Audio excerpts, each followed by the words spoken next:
What's up, guys? Rick here at Steve's Music for the newly minted Suck Less videos that we're doing. I had to come up with a name that was acceptable, and I don't know. There's a lot of, like, you know, Rick's tips or just stuff like that, but I'm like, I'd suck less. I like suck less. You should suck less. I should suck less. Okay. So today, we were doing, as promised, analog versus digital delay. Now, we did a poll online on Facebook, I believe, and we asked people, or sorry, Instagram. It was Instagram. Thank you, Chris, muttering from behind the microphone. What do you prefer, digital or analog delay? And analog was the resounding winner, and I'm probably about to show you why. However, there are benefits and drawbacks to both. So, come with me, and I will show you the difference. So, we are using two different delay pedals. Both relatively affordable, around the $200 range. Both very good delay pedals, okay? My favorite one-stop shop analog delay, the Carbon Copy. And one of my favorite go-to digital delays, the Flashback 2 from TC Electronics. Now, okay, first of all, what's delay? Let's cover that. Delay was originally reproduced by using a loop of tape. They would actually, magnetic tape. You would record a guitar's tone or sound onto that tape, and then it would slowly kind of fade out as it went around in loops. Now, you can still get tape delay, but it's very expensive, and it's very finicky, and it breaks really easily. I mean, I think the cheapest analog tape delay I've seen on the market's a couple of $1,000. So this is a way easier way to do it. Now, an analog delay using the common parlance is chips. So what this one, for instance, is using is something called bucket brigade technology. And what that does is a series of chips that passes down your signal. So from a listening standpoint, what delay does is take the noise you make and give you replications of it afterwards, fading off. Okay, so here's the Carbon Copy just on a real basic setup. So that's delay, okay? Okay. Now, who cares about digital and analog? Why would you mess with either? Well,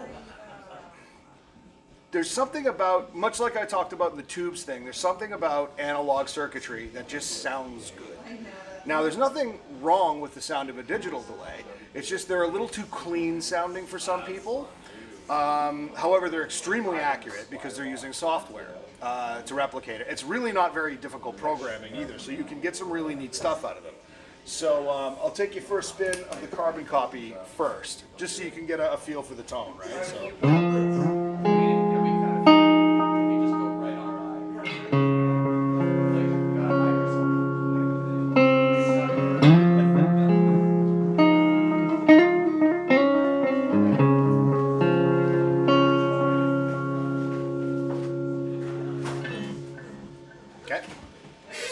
That's the Carbon Copy. That's an analog delay.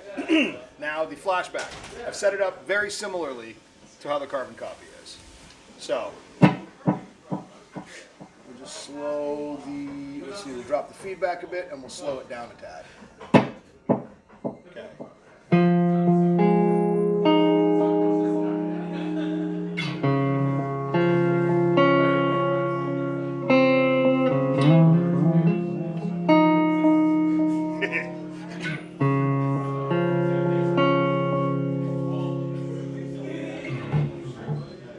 Okay.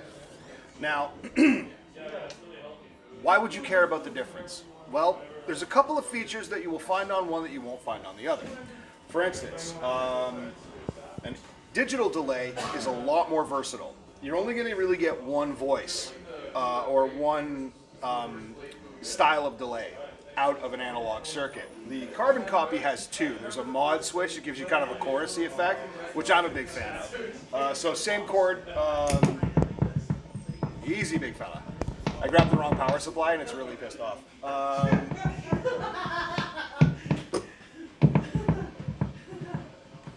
Shh, Daddy's working. Okay, so Carbon Copy.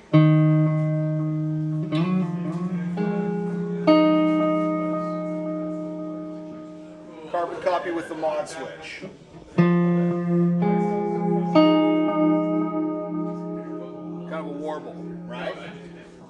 That's all you're ever going to get out of the carbon copy. Okay, is one of those two tones. Whereas, say, the flashback, here's the analog setting. Here's tape.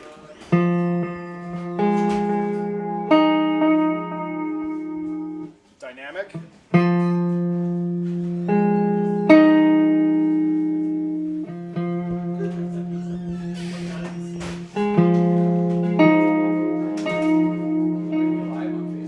Right? Tons of different stuff. Reverse.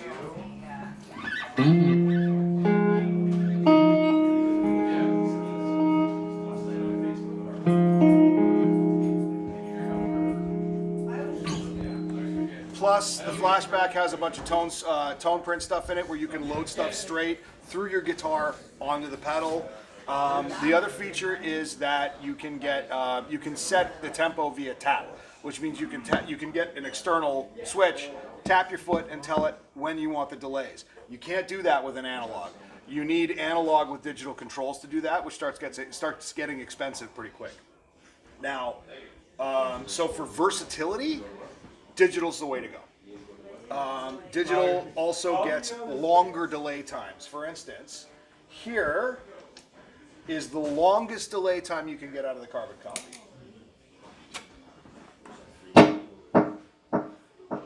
That's as slow as it gets. You can't go any slower than that. Now on the flashback,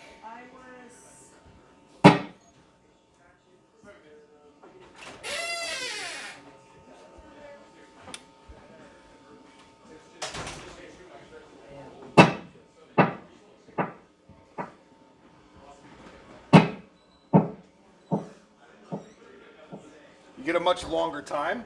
Some of them with the tap feature can go up to, I think it's 25 seconds long. It's pretty nuts. Now, another thing, digital delays don't self-oscillate. And what that is you cause the chips to cascade into each other on an analog. So for instance, there's a feedback control on most delays. If I turn the feedback all the way up,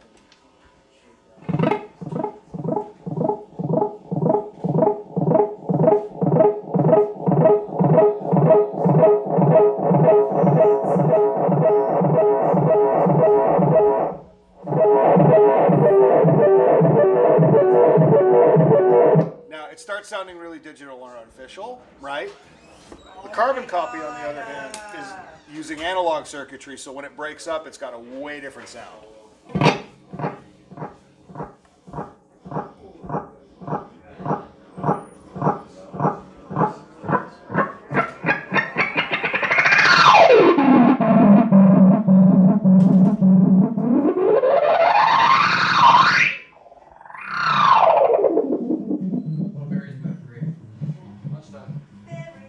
Right? Some people really like that. For instance, some people really like the ability to just kick it on and self-oscillate, right? So,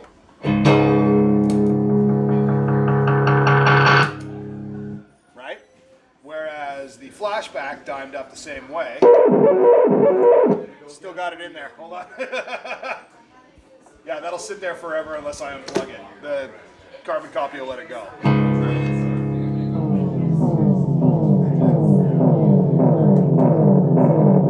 See what I mean? It's not quite the same. So that's the main operational differences, right? You can get tap with the digital. You can't get tap with a analog unless you get something with digital controls, which means if you're trying to get exact time, right? So say I want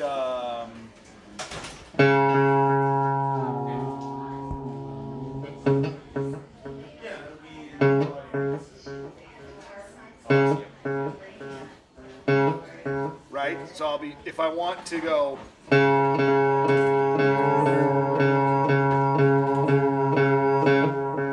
right, I have to try and find it. Whereas with this, I can just tap it in with an external and that's it. So that's the difference between analog and digital. Personally, I'm an analog guy, but yeah, it's your choice to make, really. So buy a delay pedal, suck less. See you guys. We'll do another one next week.